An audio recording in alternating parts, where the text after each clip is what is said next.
enjoy your lunch. I'm Jennifer Hansen. I'm with Mass Mutual Retirement Services. I've been working with retirement services for a little over 5 years now, but with employee benefits and healthcare combined with that for 13 years. And I work really closely with Rod, working with his clients, business owner clients on retirement planning, but on a corporate level, not an individual level, where Rod can sit down one-on-one with folks and do that. So one of the things that we just really wanted to focus on today and talk about, or kind of in tune with both, not only a 401k plan, but also individual retirement planning, is really the stress and impact that financial problems and concerns can have on employees, especially with their employers, and also with healthcare costs. And I actually just came from a healthcare reform seminar, so wow. There's a lot going on there on the healthcare side back there. I actually come from the healthcare side. I'm always curious to stay in tune with it, and oddly enough, this is what we were talking about today, so it worked well with it. But really, when we're talking about productivity at work and how we feel about ourselves, I mean, finances are a big deal. We fight, at home. If you have a significant other, like, what do we fight about a lot? We fight about money a lot, right? If I'm worried about paying my bills, if I'm worried about where I'm going to go in the future, I don't know where to go. I'm not, this is not something that maybe I do every single day, all day, is understand and look at the market and how we grow and do that. So where do I go to get help? Because it's stressful.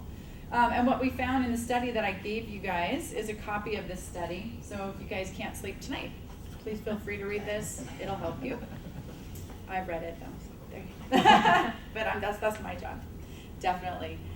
So really what this study is just telling us is that, when we have stress about finances, I mean, it's a big deal in our lives. Money's a big deal in our lives because it's our livelihood. It's how we live. So really, where do we get help when we don't understand it? And more, in prepping for our future, knowing that once we retire, is Social Security really going to be there for us? Is it going to be enough for us? Where are we going with it? So, for stressed out at work, we get headaches, stomach aches, we might call in sick. At work, we might not be as productive. We might have employees might have a phone ringing at home with a bill collector, with that. So we're not focused on our job and focused at work. So we're not as productive at work. We're not as productive and happy in our personal lives. So working with a financial advisor and really, like Rod, to sit down and say, what are my options? Like, where can I go with this? Here's what I have and here's where I want to be tomorrow. Can we sit down one-on-one and do this? But the other thing that we look at is our retirement plans, our employer-sponsored retirement plans, the 401k plans. So there are a couple of factors in that is, working with a 401k vendor that's really going to set up ways to understand and communicate with you the way you want to be communicated with. So there's a lot of vendors now, thanks to technology, out there where we have those capabilities to say, we can bring out a live person to do a group meeting and really talk what's going on in the industry, what's changing in the world. And then you have the opportunity to sit down with Rod and talk about what's changing and how can you change with that, with the world that we're in today. And really help with that, with the different, financial decisions and the things that we're working on. But as an employer, what we look at as an employer is, how can I help my employees be more productive? And how can I help my employees retire with dignity? And so this is a team that Rod has created with Chad here too, is to say, we can have this team together to put in a retirement plan that works for the employees, that's easy to understand, and that we've built a plan design with our TPA partners to enhance the plan and make sure that it fits our goals, because every company is kind of different, to meet each different company's goals and do that.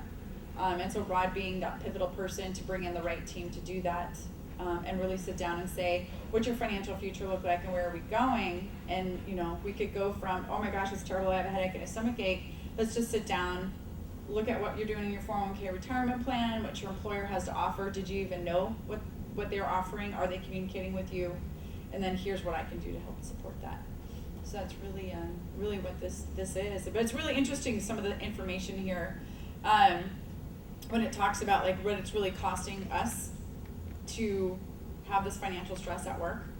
One of my coworkers was just telling me the other day that she went to her new doctor, and the doctor actually asked, how are your finances? And she's like, whoa, really?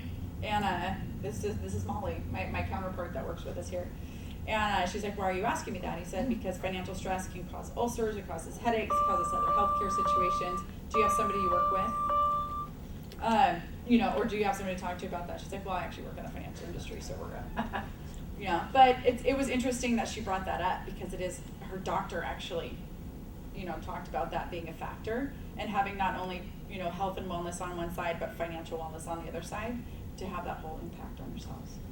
So I hope this is semi-interesting there for you guys, but it just really helps with that. All right. Any questions about that? You're good. Thank you. Thank you. Thank you very much. I've had the opportunity to read through that CFO story, and you can gather a lot of value from it, especially in the CPA world, because a core component of that is, what is it doing to the bottom line of a business when you have these employees that are not happy, that are not productive as they should be, that are increasing healthcare costs? Matt and I were talking about that earlier. I mean, that's a big topic right now with the different reforms that are coming through and what it may do. So if you do get the opportunity, I haven't read the little white paper, but I've actually walked through the presentation itself. It is a really neat piece. Are you allowed to blast that out to them? Are you allowed to email it? I am allowed to email it. And if you're interested, I'd definitely reach out to her on that. So I'm here in a slightly different capacity today than what Jennifer had mentioned, and I'll explain that as we move through. My name's Chad Johansson. I'm here as part of the 401k Academy. We're an educational team that works primarily with financial advisors, but also with some employees and business owners to understand a changing marketplace that is the 401k arena. If you are involved by either having a plan, investing in a plan yourself as an employee, or sponsoring a plan as a business owner, you've seen over the last 18 months, really over the last 10 years, but specifically over the last 18 months, a big drive towards fee disclosure and understanding what folks are paying to run these plans. I'll show you as we move through here why it's such a big topic. And I asked this question earlier. If I came to any business owner, and let's just use Mass Mutual for example, and I went to the controller of this office and I said, what did you pay for this desk? That controller would be able to pull an invoice and tell me what the cost was for that desk. I personally sit in roughly 100 meetings with business owners a year, consulting on the 401k plan, and I ask that question every single time, well, virtually every time, depending on what the conversation is about, but virtually every time, and at least 90% of the conversation ends with, I have no idea. I might know what I write a check for, but do I understand the underlying fees that structure this plan? Do I know if my participants are paying in investment costs or any additional wrap fees? And those terms we'll jump into in a few minutes. 90% of the time the answer is no. And it's been our stance for years at the Academy that is not appropriate. Plan sponsors should understand what they're paying for the retirement program. And now legally they have a responsibility to do so. And to take a step further, which we're so thankful for, especially a company that's clear and transparent like Mass, is now the participants get to see that. On your quarterly statements, you mentioned in retirement, if you still have retirement money in a 401k plan, you will see on your quarterly statements every nickel and dime that's being deducted from your returns and or your costs to administer or run that plan. So we'll jump into it.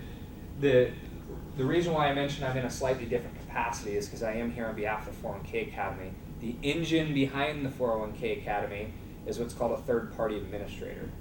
And they are the team, we are a team that does compliance work on retirement programs. We keep 401k plans right in the eyes of the IRS and the Department of Labor. So we do the fund tax filings for 401k plans, the non-discrimination testing, and it was that engine. It's a 40-year company, second generation, family owned and operated, all in San Mateo, truly accountable to what we do. It was roughly 8 years ago where the owner and his son sat down and said, hey, it's time that people understand the fees in these programs. That's when the Academy was created. And that's what Rod asked me in here to speak about today. So often what happens when we have this conversation is most of the plans we work with are small businesses. They're CPA shops, they're family-owned companies, usually under the 125 employee mark is where we tend to operate with the Academy Education. And what most small business owners say is, number one, I don't have time to think about this. Let's be honest, I wear many hats as a small business owner, and I'm running a business, the day-to-day operations of a business. So it's not as relevant to me. And I argue, and I'll say for two main reasons, that is not true. Number one, which everybody hears, it's your fiduciary responsibility to care. Yes, we all hear that, we all know that. Number two, who generally has the majority of the money in a 401k program? The business owners, the executives, the team, the folks of people that really are the driving engine behind that company. Those are the people that you need to be productive and happy and to have a prosperous plan so that they can retire when they reach 65. Hopefully, we all keep our fingers crossed for that one. So it is relevant to even the small business. The second or the third area is most say, what's going to happen to me if we don't comply with some of these regulations, if we don't understand our fees, which I'll jump into. Most think, hey, we're under the radar. We're a small company. I can tell you over the last 12 months, there are 2 companies with less than 10 employees that are being audited right now that we've ran into, that are asking for help understanding their fee structure, their design, making sure that their plan is being ran appropriately. So they are coming down market. It's no longer just up market for these types of audits. The most recent settlement, I shouldn't say the most recent, the largest, most televised settlement happened in the middle of 2012. It's Tussey versus ABB Inc. To give you an idea of how this happened, where it came about, the ABB Inc. is a small manufacturer, a large manufacturing company based in the Midwest. It was a Midwest law firm that got together and did internal audits on a number of 401k plans. And they found no employee from ABB came to this law firm, but they found through their research what they believed to be a breach of fiduciary duty. And what that breach was, very simple. This plan is with Fidelity. Big name, everybody knows Fidelity. What Fidelity had come to this client and said is, you right now have a list of target date funds. It's another company called Wellington Management, which you know very well. I believe it was Wellington, was it? Yeah, it was Wellington. And they said, you have a series of target date funds. We believe our Fidelity funds are better than those target date funds. They proved it. Their Fidelity target date funds had performed better in a 3-year, 5-year, and 10-year criteria. They were also lower cost. The plan sponsor bit hook, line, and sinker. This is the right decision for my employees. They made the decision to move all this money that these employees had been saving over to this Fidelity target date suite. The end result was, if Fidelity is selling their own widgets, chances are they're going to make more money when people are investing in their own widgets. What Fidelity didn't bother to disclose at the point of sale was that now their revenue, and direct revenue from investing in their mutual funds, was going to go up. And those fees were not offset to the participants. So what this law firm found is, hey, you made a prudent decision to make this move, but we're going to uncover this for you. We're going to address it. You should now go back to Fidelity and say, hey, you're making millions more dollars in cost to our participants. We want that offset. No action was taken by the plan sponsor. A few years later, because this was filed in, I believe, 2010, the plan sponsor, the business, was found for $13.4 million in penalties for excess fees the participants were paying. Fidelity, $21.8 million. It was a $30 million lawsuit that settled. That money went back, covered litigation cost part of it, but the rest of it went back to the employees.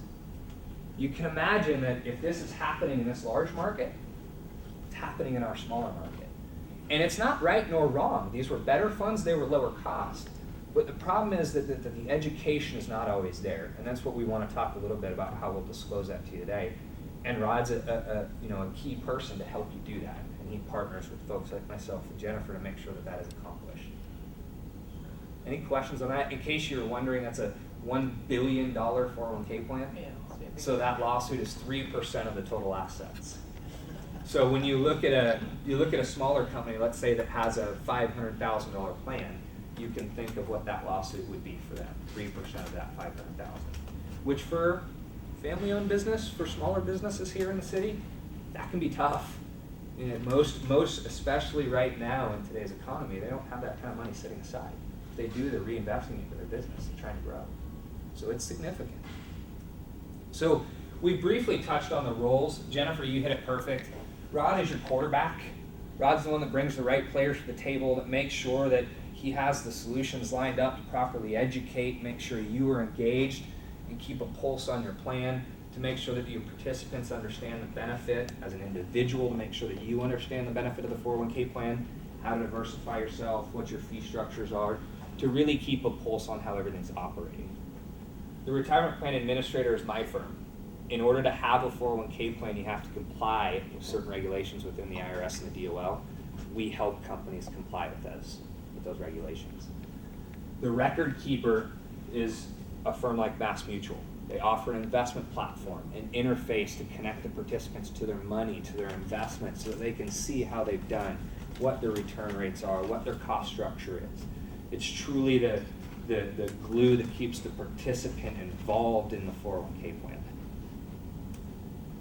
So here's the first part of the regulations that came out. These regulations were talked about for years. They were preliminary passed. They were held off. They eventually hit home July 1st of last year. And there's two different regulations. The first regulation, which we're going to talk about now, is fee disclosure to the business owners themselves. The second regulation, which in my opinion is far more important, I think you would agree, is fee disclosure to the participants. The business owners enter into this agreement. They legally have to be given this information. It's up to them to digest it, which is obviously important.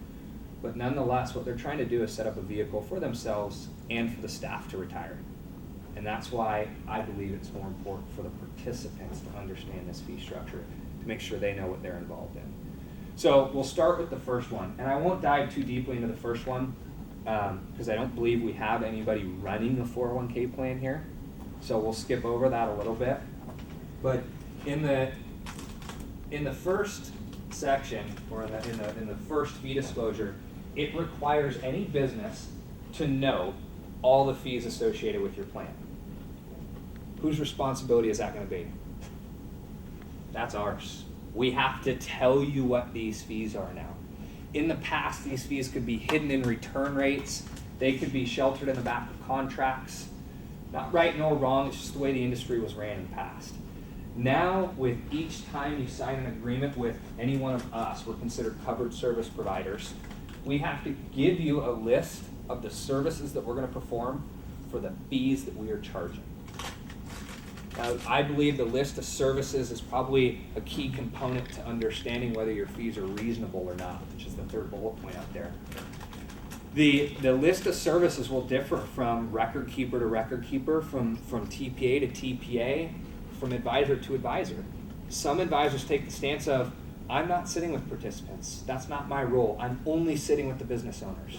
So be it. Your fee should be much less than someone like Rod who's interacting with the participants and getting them involved. Some TPAs aren't hands-on in proactively helping your plan grow. The ones that are should be charging more. So it's a tough line to walk, but the key to this regulation is that the business has to know these fees, they have to understand these fees, which is relevant to the participant, which is where we're going to go next, and that you must determine if these fees are reasonable. Operating in the CPA world, you know, they don't give us any language on what is reasonable. So how do you determine if these fees are reasonable? It's my belief that the best way to do it is take it to market. You know, if you want to determine if you're selling your car on the private market, and you want to determine if what someone's offering you is reasonable, most of us go to Kelley Blue Book, and you look at Kelley Blue Book, what the going rate is for the vehicle that you're trying to sell. You know, you benchmark it, you get a comparative. That's what most auditors will tell you is a prudent way to determine if those fees are reasonable. So we're going to step back to this breakdown of the cost. Actually, I'm going to step right behind you real quick. Okay. This is always the fun part of this conversation.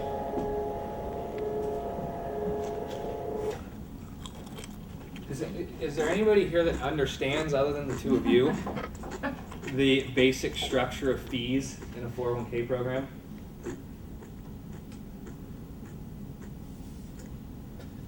And if it doesn't turn off, I'll write right over it. Anybody? There's three areas of fees in a 401k program. In any investment that any individual or company makes, there's a cost. If you want to go to Vegas and you want to risk $50 on red, there's a cost to that. If you want to invest in real estate, if you want to invest in a small business, there's a cost to each of those things. So the first area of expenses, let's pick a different color, in a 401k program is the investment costs.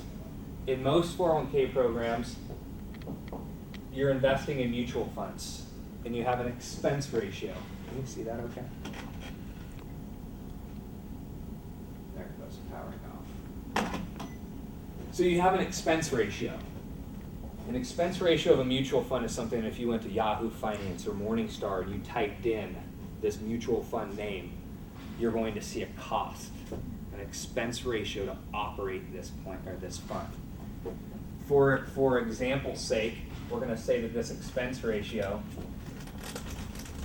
is 1%. That means that when you make an investment, they're going to keep 1% of those returns or charge you 1% to manage that mutual fund. Okay? Every employee that is involved in a 401k program that invests in mutual funds is going to pay something here. The second area of fees, I'm going to write RAP up here, but it's what's called an asset-based fee. So the assets in our world mean the balance inside a 401k program. And the asset-based fee means any nickel or dime that is taken from your individual account. These are both participant fees, right?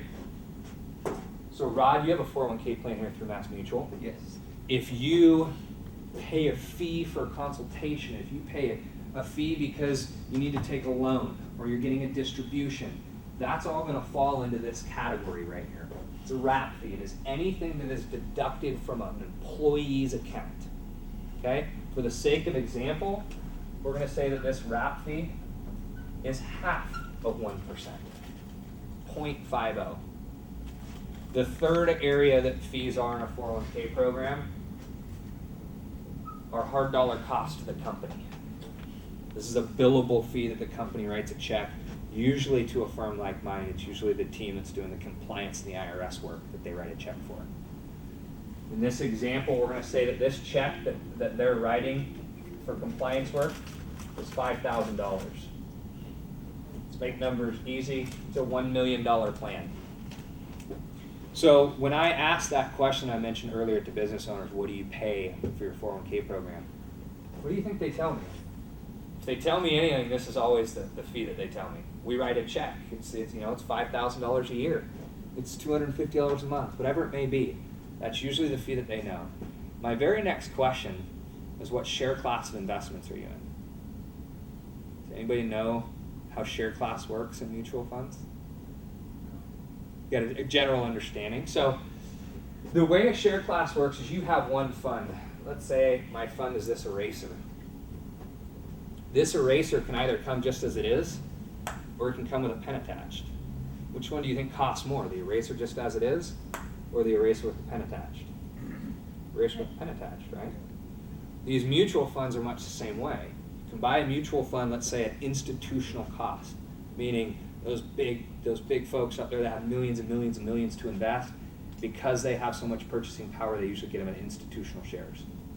Or, for most of us, you invest in a different share class, a retirement share class, let's say. That's that. Or maybe you invest in an A share. That's that. Maybe you invest in a C share. Nonetheless, it's all the exact same mutual fund. It's just different cost structures. That's how they're organized.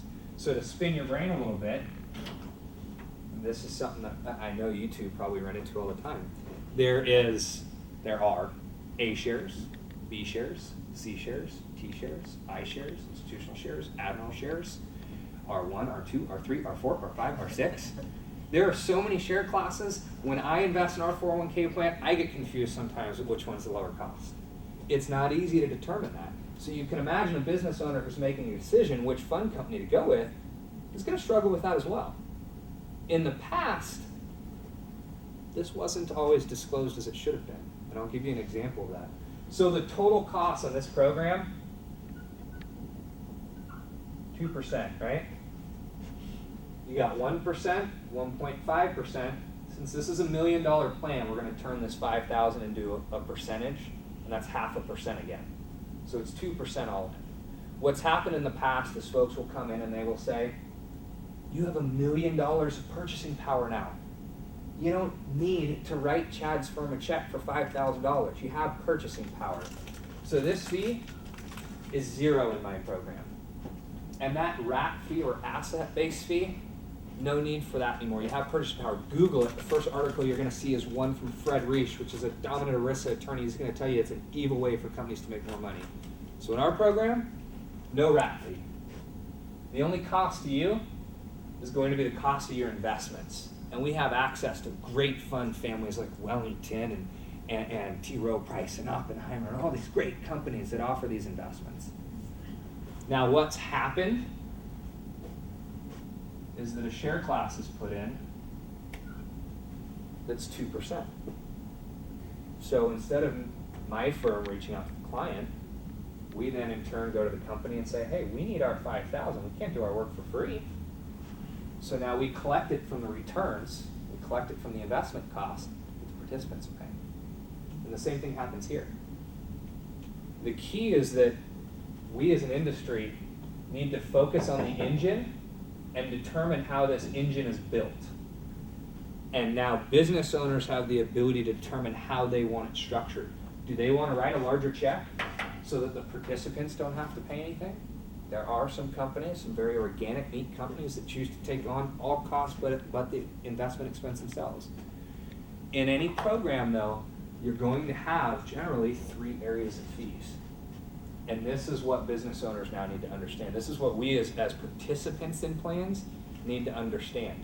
And now on our quarterly statements, in the past, what you would see, let's say that this was our structure, to make it easy.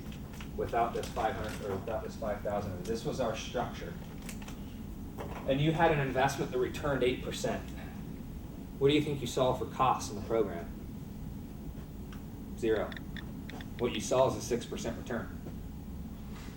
They just deducted the 2% for the cost directly from your returns. Somewhat hidden. If you ran to Morningstar and you looked at the returns for that year, then you would see that there was a difference.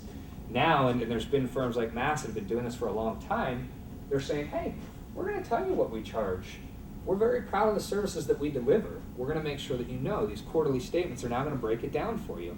So now a participant's going to see, hey, I have, and the way it's represented, and I can boot back up now, I have a fund that has a 2% expense ratio. That 2% expense ratio is what type of charge on every $1,000 increment. So if you've looked at your quarterly statements lately, you will see not only a breakdown of the percentage that's charged and the cost of that mutual fund or any other fees that are being deducted, but you're also going to see how that's represented in $1,000 increments. So now as an employee, not only are you seeing this percentage that is usually pretty confusing for most, you're now going to see a dollar amount, what was deducted for plan expenses from your account. Now, that leads into the second change, which is just that. You now have a legal obligation, a business does, to give this information to the employees and give them proper education so that they can digest it and that they can make sense of it. That information that you as participants should be seeing right now is plan level information. So you should be knowing what type of investments we have access to, how do I get to them, how do I invest. There should be a glossary of terms so that you can understand this complicated language that we run around with. There should be a disclosure of the administrative expenses that are being paid, which is that second line item that I showed you there. And then any individual expenses that should be paid. Let's say you want to take a loan because you're buying your first house as a family and you want to take a loan out of your 401k. There's an individual expense for that. That now has to be disclosed to you in your statements. Didn't necessarily have to be in the past. So we'll skip through some of this. This is more generated around businesses, but what I'd like to really spend a moment on is the impact that this will have, hopefully with yourselves, but also with others that are out there. The financial press has already grabbed this, as you can imagine. This disclosure, when it came out in July, it was publicized quite a bit. It's still talked about quite a bit now. What it's created is employees going to their business owners and knocking on their door and saying, hey, I've been with you for 10 years. I've invested my hard-earned money into your retirement program. I've never paid fees before, and now all of a sudden I'm paying $230 a quarter in fees. I've always been paying those fees, but now they're being shown to you. What should a business owner do? Have someone like Rod there, have a financial advisor so that business owner's not having that conversation, so that you as an employee can take that statement to someone and say, hey, help me understand this, because this isn't what I do. And that's what the financial press is forcing right now. They're writing articles, there's conversations. There's conversations right now about them lowering the limits in 401k plans. There's even been talk about them eliminating 401k plans. It will affect your industry as well. Next year, small businesses greater than 10 employees, less than 100 employees will be forced to offer an automatic IRA. So if they're not offering a 401k or a type of retirement vehicle, a different type of IRA vehicle, they'll be forced to offer an automatic enrollment IRA to their employees. And it's going to affect a ton of folks, and the financial press has grabbed onto it. And they're dripping this on me, on Rod, on Jennifer, on you, and what it's creating is conversation. And what we're trying to do is to stop businesses from having that conversation, to go back to the word that I don't like to use, because it opens you up to fiduciary exposure. As a business owner, your goal has got to be to mitigate your exposure. You don't want to be sued. You're trying to run a company. You don't want to be sued. So you've got to mitigate your exposure. And how do you do that? You have a professional that can carry those conversations, not yourself. We don't want the business owners having to try to explain fees to the participants. So the Department of Labor is estimating that the first year costs in complying with this will cost our industry roughly $153 million. Much like what happens with the government, if that's costing our industry that money, where do you think it's going to end up being pushed down to? To investors. You know, when costs rise, our fees will have to rise to keep the margins as they are. So they expected $153 million in first year costs, $37 million in annually ongoing costs for firms like MassMutual and for plan design to get the legal support to draft these documents, to disclose them, to make sure the participants are getting them, to have the follow-up process so that we can protect you folks, to protect the plan, protect the employees. Now the nice thing that most forget, and this is where we love to live, is costs may go up in general, but what is happening to a 401k plan as time goes on? More money is getting put in. As more money gets put in, you get more purchasing power. We call it an RFP, a request for proposal. The Department of Labor gives best practices guidelines that this should be performed every 3 to 5 years, where a company should step out to market and say, hey, right now I am very happy with my services with investment company XYZ. MassMutual, what would you charge to do what they're doing? I need to determine if those fees are reasonable. And that RFP is a process that's what part of the reason why I'm partnering with MassMutual is that the 401k Academy can deliver. There's no cost, there's no obligation. From a business level, if you want to have a review of that 401k, that is something that we can do and deliver to you. And that's in partnership, again, the Academy with MassMutual. It's an efficient process. It fulfills the business's fiduciary responsibility. It will make sure that the plan fees are reasonable. We utilize a firm called the Retirement Plan Advisory Group to review the investments. So independent of MassMutual, independent of Chad Johansson, we use an outside firm to say, hey, are these funds good, or are these funds underperforming, or should they even be represented in front of our employees, in front of ourselves if we're investing into this plan? That way the business, the employees understand the type of prudent program they have in front of them. So to recap, the regulations are here. They're making an impact. I know this is designed around business owners. That's not really what we are here in the room, so hopefully you can see the value in the conversation around your own retirement savings, making sure your fees are reasonable, talking with Rod to make sure that you have proper investment allocation, you have access to the proper share classes, so that you are not paying too much out of your 401k balances or your IRA balances, whatever it may be. The end result is that this will have a significant impact. It will affect all of us, whether we're business owners or whether we're employees investing in our own retirement. Jennifer said it earlier, we don't know where Social Security will be in 10 years, in 5, in 15, in 30, who knows? We have no idea. The point is, it was never meant to be the retirement vehicle. It was meant to be a leg of a 3-legged stool. And one of those other legs is individual savings. 401k being one of those avenues. And if we're not looking at what we're doing on our own, we're never going to reach retirement readiness, which is part of what her study is talking about, keeping happy folks and getting them to retirement. So I'd encourage you to spend some time thinking about where you're currently sitting in your investment costs and the structure of it. Spend some time with Rod breaking it down, determining if those fees are reasonable and the investments are prudent. Any questions? No? It's fun stuff, right? Very clear. It's relevant, is what it is.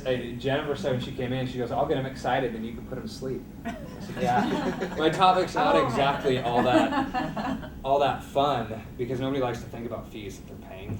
But nonetheless, what we all want to think about is the returns that we're getting.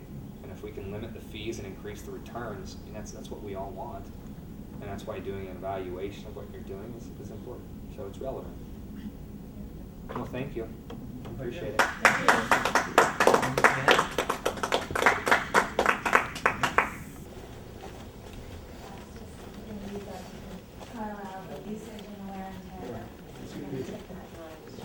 That data into the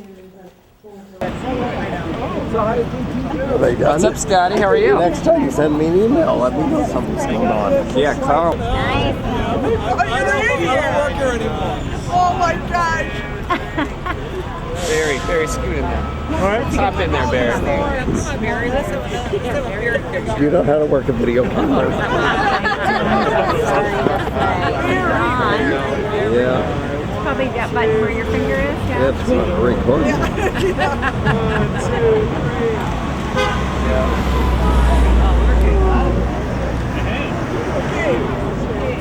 Thank you. Hope we don't have to pay for all those. Anybody? Hi. You know how to work a camera? Video camera? It's really easy. What do I? And you know, it comes in and out. Yeah, I got it The there. lighter you touch it, the slower it'll work. Okay. And so if you want to catch it when they're putting it up on the thing, I got an appointment, so I didn't know that.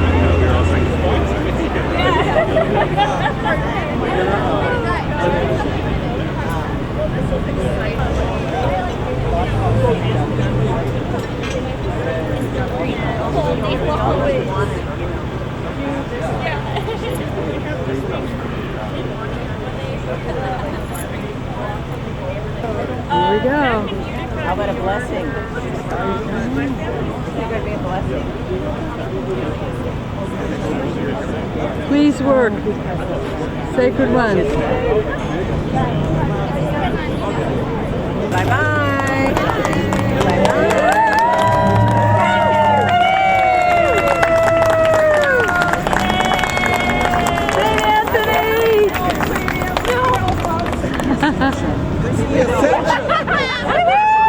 Yeah.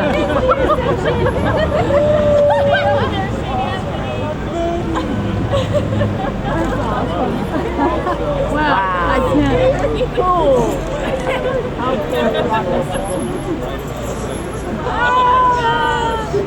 Oh my God. Right into the sunlight.